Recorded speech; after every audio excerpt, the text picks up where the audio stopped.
recognizes the gentleman from Pennsylvania, Mr. Joyce, for 5 minutes. Mr. Speaker, I rise to address the House and ask unanimous consent to revise and extend my remarks. Without objection. Thanks.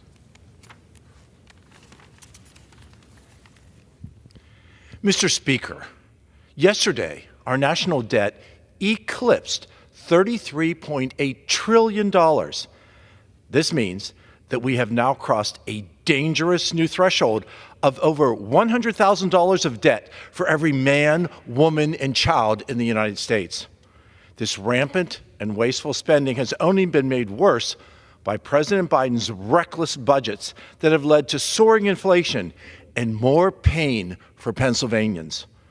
From canceling student loans to handing out cash reimbursements for electric vehicles, Joe Biden has shown that he's more worried about appeasing his far-left base than our financial well-being. In the past year, the average family was forced to pay an additional $11,000 to cover the cost of just everyday goods.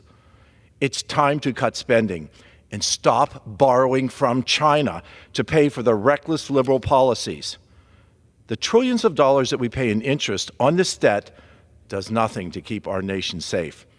It does nothing to fund Medicare, and it does nothing to secure our open southern border.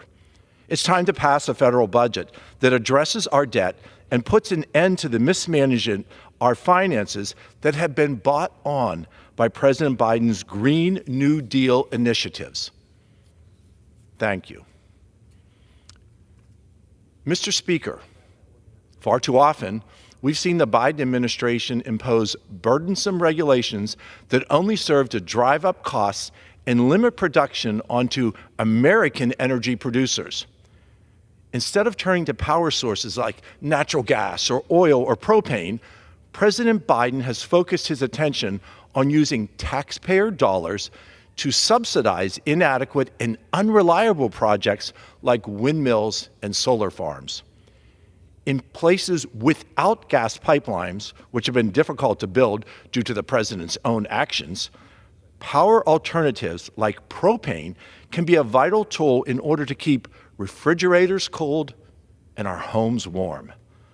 We've heard from experts who have testified to the dangers of potential rolling blackouts this winter as our grid struggles to meet demand without the aid of coal-fired plants that have been a cornerstone of our energy production literally for decades.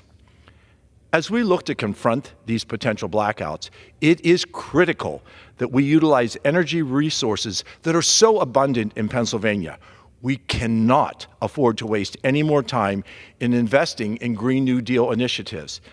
It's time to return to our baseload power and ensure that our families are protected from energy blackouts. Thank you, Mr. Speaker, and I yield.